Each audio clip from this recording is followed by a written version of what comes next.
دیکھیے آج ہم لوگ ایک چیز تو یہ جانیں گے کہ ابراہیم علیہ السلام کے بعد جو نبی آئے ان میں سے کچھ نبیوں کی آج ہم لوگ کرونولوجی سمجھیں گے، مطلب کہ کس نبی کے بعد کون سے نبی آئے، اور اس کے ساتھ ساتھ ہم لوگ یہ بھی دیکھیں گے کہ وہ کس جگہ سے جڑے ہوئے ہیں، تاکہ جب ہم لوگ ان کے بارے میں بات کریں یا ان کے بارے میں پڑھیں تو ہمارے دماغ میں ایک پکچر کلیئر ہو جائے کہ کس دور کی بات ہو رہی ہے اور کس جگہ کی بات ہو رہی ہے۔ ٹھیک ہے، تو دیکھیے اب یہ انڈیا ہے، یہ پاکستان، افغانستان، ایران، عراق، جارڈن، اسرائیل، سعودی عربیہ اور ایجپٹ۔ آج جن جگہوں کے بارے میں ہم لوگ پڑھیں گے وہ اتنے ایریاز کے اندر ہے۔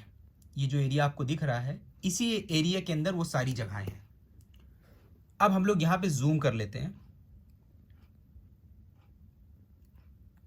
ٹھیک ہے، یہ جو آپ کو پانی دکھ رہا ہے یہ اصل میں ڈیڈ سی ہے۔ ٹھیک ہے، تو اب یہاں پہ پہلے ہم لوگ کچھ بیسک چیزیں سمجھ لیتے ہیں۔ پہلی چیزیں ہم لوگ یہاں پہ یہ سمجھ لیتے ہیں کہ ہم لوگ یہ جان لیں کہ لینڈ آف کنعان کہاں پہ ہے، کنعان کا ایریا کہاں پہ ہے، کیونکہ یہ کنعان کا ہی ایریا تھا جہاں پہ یہود بنی اسرائیل پہلے آباد تھے۔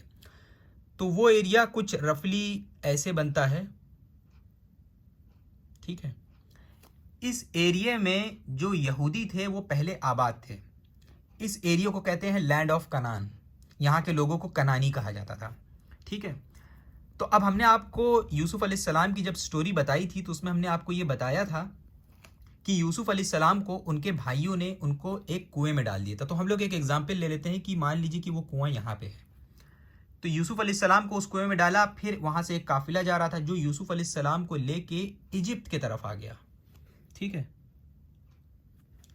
اب یوسف علیہ السلام اس طریقے سے ایجپٹ میں پہنچ گئے۔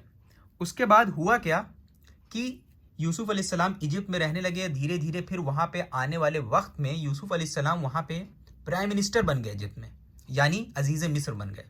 یہ دوسری سب سے پاورفل پوسٹ تھی ایجپٹ میں اس وقت، پہلی تھی کنگ، دوسری تھی عزیز مصر۔ پھر اس کے بعد ایک وقت اور آیا کہ بہت زیادہ سوکھا پڑنے لگا، اناج نہیں ہو رہا تھا، لیکن یہ ایجپٹ کا جو ایریا تھا یہ سیف تھا۔ یہ کیوں سیف تھا؟ یوسف علیہ السلام کی حکمت عملی کی وجہ سے۔ پھر اس کے بعد یوسف علیہ السلام نے جو بنی اسرائیل یہاں پہ آباد تھے، ان کے بھائی اور ابا، ان سب کو ایجپٹ میں بلا لیا کہ آپ لوگ یہاں آ جائیے۔ ٹھیک ہے، تو اس طریقے سے بنی اسرائیل ایجپٹ میں پہنچے۔ اب یہ لوگ ایجپٹ میں رہے کئی سینچوریز، یہاں پہ رہے، آباد ہوئے، کافی پھلے پھولے، ان کی کافی آبادی بڑھی، کافی کنٹرول میں چیزیں آ گئیں ان کے ایجپٹ میں۔ پھر اس کے بعد ایک فرعون آیا، اس نے بنی اسرائیل کو غلامی میں لے لیا۔ ٹھیک ہے، پھر یہاں پہ موسیٰ علیہ السلام کا قصہ شروع ہوتا ہے کہ موسیٰ علیہ السلام بنی اسرائیل کو لے کے نکلے ایجپٹ سے۔ تو دیکھیں اب آپ کو یہاں پہ کتنے نبیوں کے بارے میں پتہ چل گیا۔ پہلا آپ کو پتہ چلا یعقوب علیہ السلام کے بارے میں، جو یہاں پہ آباد تھے، بعد میں وہ یہاں سے یہاں چلے گئے جب یوسف علیہ السلام نے ان کو بلایا۔ تو آپ کو ایک نبی کے بارے میں پتہ چلا، وہ ہیں یعقوب علیہ السلام۔ ٹھیک، اب یعقوب علیہ السلام کے بیٹے تھے جن کو کنویں میں ڈالا تھا، جو بھی ہم نے آپ کو بتایا، پھر وہ ایجپٹ میں گئے۔ تو اب یعقوب علیہ السلام کے دور کے بعد آتا ہے یوسف علیہ السلام کا دور۔ تو یعنی یوسف علیہ السلام جو ہے یعقوب علیہ السلام کے دور کے بعد آئے۔ اب اس کے بعد بنی اسرائیل کو ایجپٹ سے لے کے نکلے تھے کون؟ موسیٰ علیہ السلام۔ تو یعنی یوسف علیہ السلام کے بعد جو دور آیا وہ کس کا آیا؟ موسیٰ علیہ السلام کا۔ ٹھیک، اب موسیٰ علیہ السلام ایجپٹ سے بنی اسرائیل کو لے کے نکلے کہاں کے لیے؟ وہ لے کے نکلے تھے ان کے اسی پرانے ایریا میں، لینڈ آف کنعان میں۔ ٹھیک ہے، اب لیکن پہلے یہ مانا جاتا تھا کہ موسیٰ علیہ السلام بنی اسرائیل کو لے کے نکلے اور وہ اس روٹ سے آئے۔ یہ ماؤنٹ سائنائی ہے، یعنی وہی پہاڑ جہاں پہ موسیٰ علیہ السلام کو تورات نازل ہو گئی تھی، یہ پہلے مانا جاتا تھا۔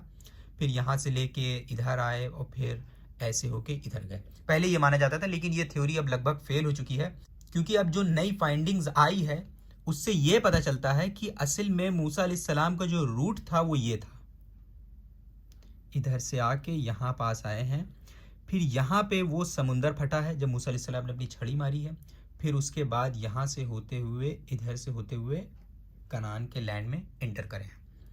لیکن اب موسیٰ علیہ السلام جو ہے ان کی اور ہارون علیہ السلام کی دونوں کی ہی ڈیتھ ہو گئی، یعنی دونوں ہی جو ہے ان کی وفات ہو گئی، اور اس کے بعد بنی اسرائیل کو یہاں سے لینڈ آف کنعان کے اندر انٹری کے لیے لے کے گئے تھے یوشع ابن نون، یعنی جوشوا لے کے گئے تھے۔ یعنی موسیٰ علیہ السلام لے کے انٹر نہیں کرے تھے. ٹھیک ہے. اب یہ جو وقت تھا بنی اسرائیل کا، جو بھی ہم نے آپ کو بتایا کہ اس درمیان یہاں سے یہ جو وقت تھا بنی اسرائیل کا، یہاں سے آئے ادھر یہاں پہ رہے اور پھر ادھر سے، یہ 40 سال تک اس ایریا میں جو بنی اسرائیل ہے وہ بھٹکتے رہے. کیونکہ جب ان کو حکم آیا تھا کہ تم لڑو، جو لوگ تمہارے ایریا میں قبضہ کر کے رہ رہے ہیں کنعان کے ایریا میں اس سے خالی کراؤ، تو انہوں نے منع کر دیا تھا موسیٰ علیہ السلام کے ٹائم پہ. تو یہ لوگ اسی طرح سے 40 سال تک یہاں پہ بھٹکتے رہے. پھر اس کے بعد یوشع ابن نون آئے اور پھر وہ ان کو لے کے کنعان کے لینڈ میں انٹر کرے. اب اسی 40 سال کے اندر یہ سارے واقعات پیش آئیں گے. ان کے منسلوا کا کھانا، 12 چشموں کا نکلنا، 12 جگہوں سے پانی نکلنا، بادل کا چلنا، یہ سارے اسی ایریا میں اسی وقت میں پیش آئیں گے. دیکھیے اب جب بنی اسرائیل اپنے وطن پہ واپس آ گئے تو ان کے جو قبیلے تھے ان کے قبیلوں کو ایک ایک جگہ الاٹ کر دی گئی کہ کس ایریا میں کون سا قبیلہ رہے گا، کون سا قبیلہ آباد ہوگا. ٹھیک ہے.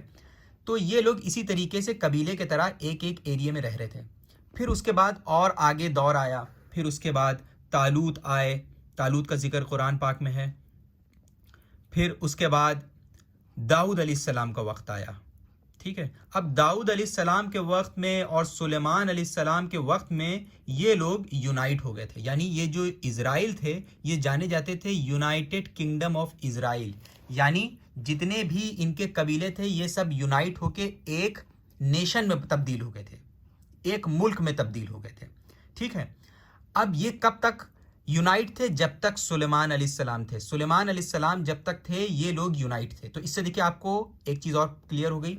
یعقوب علیہ السلام کے دور کے بعد یوسف علیہ السلام کا دور آیا، اس کے بعد موسیٰ علیہ السلام کا، پھر داؤد علیہ السلام کا. یہ طالوت کا ذکر کیونکہ قرآن پاک میں ہے اس لیے ہم نے بتا دیا ہے. پھر اس کے بعد سلیمان علیہ السلام کا. ٹھیک ہے. پھر سلیمان علیہ السلام کے ٹائم پہ پھر اور نبیوں کے بارے میں ہم لوگ پڑھیں گے. پھر جب ہم لوگ قرآن میں پڑھیں گے جیسے زکریا علیہ السلام کا وقت آیا، یحییٰ علیہ السلام کا وقت آیا، پھر عیسیٰ علیہ السلام کا وقت آیا، پھر محمد صلی اللہ علیہ وسلم کا وقت آیا.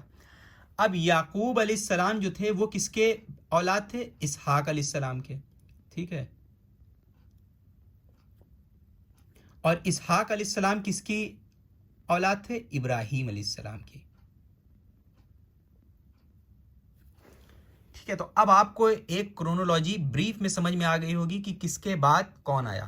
اب جو سلیمان علیہ السلام کا وقت تھا یہ لوگ یہاں پہ داؤد علیہ السلام جو تھے یہاں پہ ایک ملٹری کے کمانڈر تھے. آپ کہہ سکتے ہیں وہ کنگ تھے یونائٹڈ کنگڈم آف اسرائیل کے.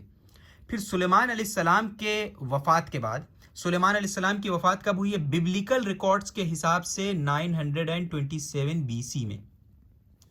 ٹھیک ہے. پھر سلیمان علیہ السلام کے وفات کے بعد بنی اسرائیل کا جو ایریا تھا وہ دو پارٹ میں بڑھ گیا. ایک ایریا جانا جاتا تھا کنگڈم آف اسرائیل اور دوسرا ایریا جانا جاتا تھا کنگڈم آف جوڈا، اور یہ آپس میں ہی لڑا کرتے تھے. پھر اس کے بعد بھی کئی نبی آئے جیسے ایلائجہ آئے. اس کے بعد پھر ان کا فرسٹ ٹیمپل انہوں نے بنایا، اس کے بعد اس کو تباہ کر دیا بیبیلونینز نے. پھر اس کے بعد انہوں نے سیکنڈ ٹیمپل بنایا، اس کو رومنس نے ڈسٹروائے کر دیا تھا. پھر وہاں تک پہنچتے پہنچتے 70 AD کے آس پاس وقت آ گیا تھا، مطلب اس وقت آ گیا تھا. پھر اس کے بعد عیسیٰ علیہ السلام کا وقت آ گیا. پھر عیسیٰ علیہ السلام کے کچھ وقت کے بعد آپ کو پتہ ہے پروفٹ محمد صلی اللہ علیہ وسلم کا وقت آ گیا. تو یہ بریف میں ہم نے آپ کو سمجھایا ہے سارے نبیوں کی کرونولوجی، تاکہ آپ کے دماغ میں ایک پکچر کلیئر ہو جائے کہ کس نبی کے بعد کون سے نبی آئے ہیں اور وہ کس جگہ سے جڑے ہوئے ہیں.